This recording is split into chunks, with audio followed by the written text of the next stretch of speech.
I am grateful to the organizers of the seminar for inviting me to participate in the debate on public support for administration of justice.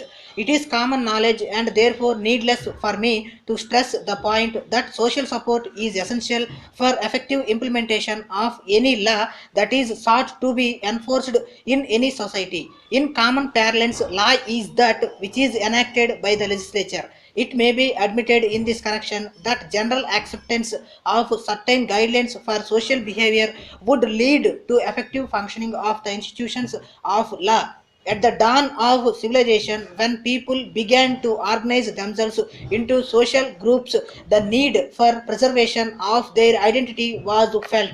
The concept of self-preservation gave rise to adoption of certain accepted guidelines for a social behavior. Subsequently, religion played an integral role in human activity in all parts of the world. Indeed, it would not be wrong to say that religious teachings formed the substantive laws in the early stages of civilization. However, in the course of time, social groups and communities took a secular approach to law making. They delegated the functions and responsibilities of government to lesser and lesser groups and in some cases to individuals. Therefore, ultimately, this became the prerogative of a body of people chosen to manage the affairs of a state. As the field of human activity expanded, there was a need to regulate the actions of individuals against one another as well as in the interest of the community. At the same time, the freedom of expression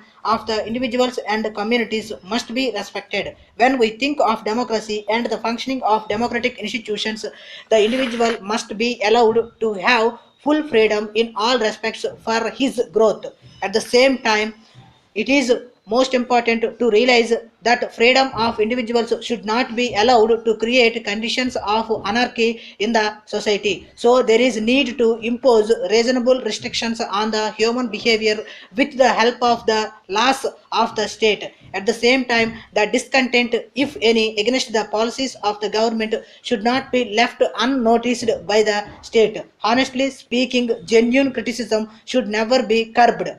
The society must be trained in such a way as to accept the laws that are enacted for the common good of the society at large, even at the cost of some inconvenience to certain individuals sometimes.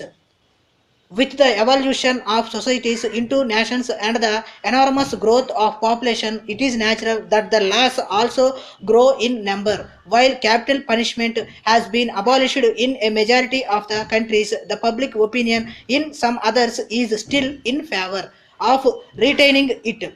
The prohibition law and the anti dowry laws are the clear examples of the need for social sanction for the survival of any social law. Therefore, it must be admitted that no law, especially a social law, can be enforced unless and until there is public support. There are many laws remaining on the statute book as mere laws for want of public support. Many more instances can be cited to prove the point that laws do not have independent existence. They are good only to the extent society sanctions and supports them. In ancient India, the village as a whole took upon itself the responsibility of compensating the victims of lawlessness and punish the culprits. The village panchayats even now settle disputes without the help of any law books. It was widely recognized and respected by the parties to the dispute in those days.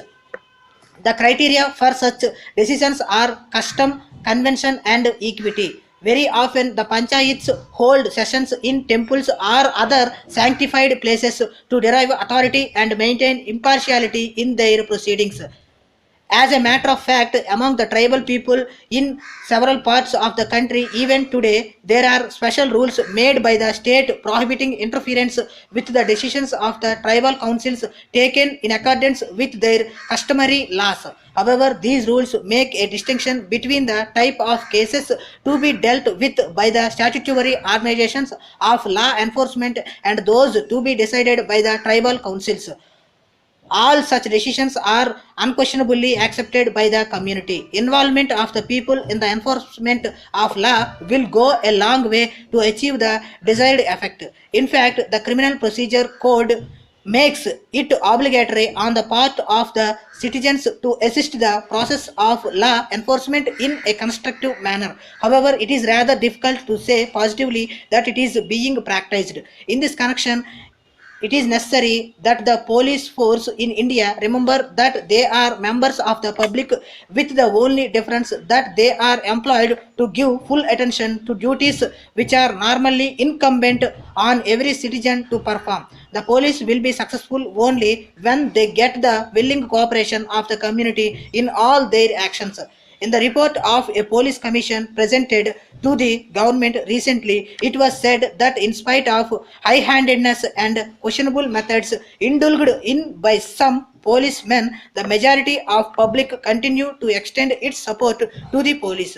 It was also felt that the prevention of crime, the protection of life and property, and the preservation of public order must be the duties of the public themselves, and the police force organized for the purpose must help the citizens in performing their duties. The Indian independence movement and the non-cooperation movement launched by Mahatma Gandhi illustrate the failure of brute force in law enforcement.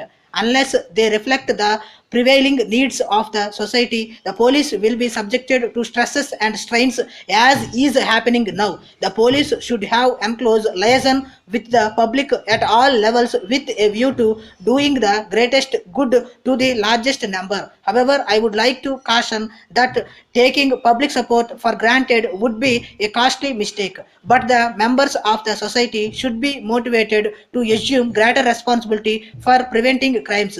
In Western countries, there are anti-crime clubs for the purpose. In India, too, it is in the interest of the police to go shopping for public cooperation.